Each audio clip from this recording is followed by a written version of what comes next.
Programming question. We have been given a C code and we need to determine what is the value returned by the function call with values 15 and 225 as the parameters.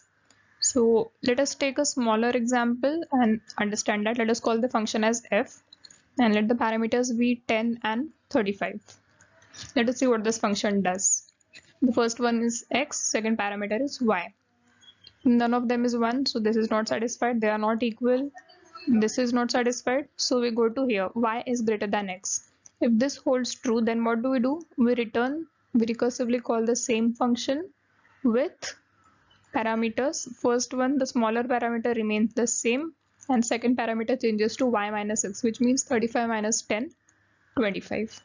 And in the next iteration, same thing will happen again. It will recursively call 10, 15.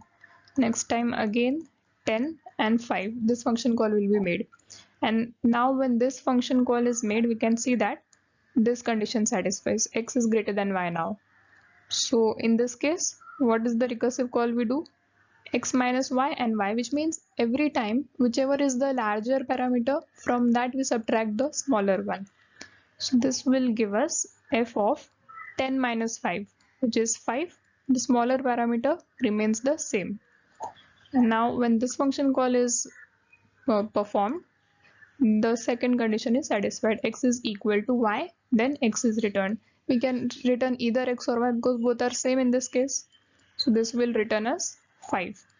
And hence the recursive call which we had initially made, f of 10, 35 will return us 5.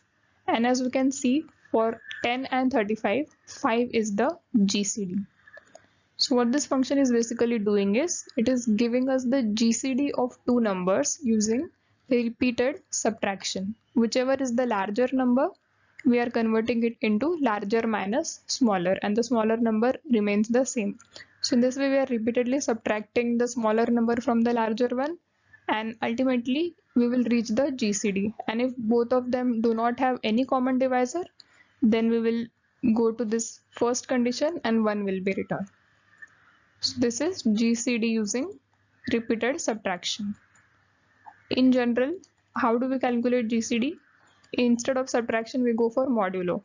For 10 and 35, how do we calculate GCD?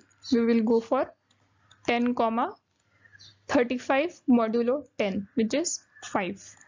And in the next call, what we'll do? Here we can say that 10 divides 5. So the lower of them, 5 will be returned as the GCD. That is the method which we generally go for, but this is performing division instead of repeated subtraction. So if we are calling the function on 15 and 255, their GCD will be returned. And as we know, GCD of 15 and 255 will be 15 itself, because 255 divides 15. So the answer of this question will be 15.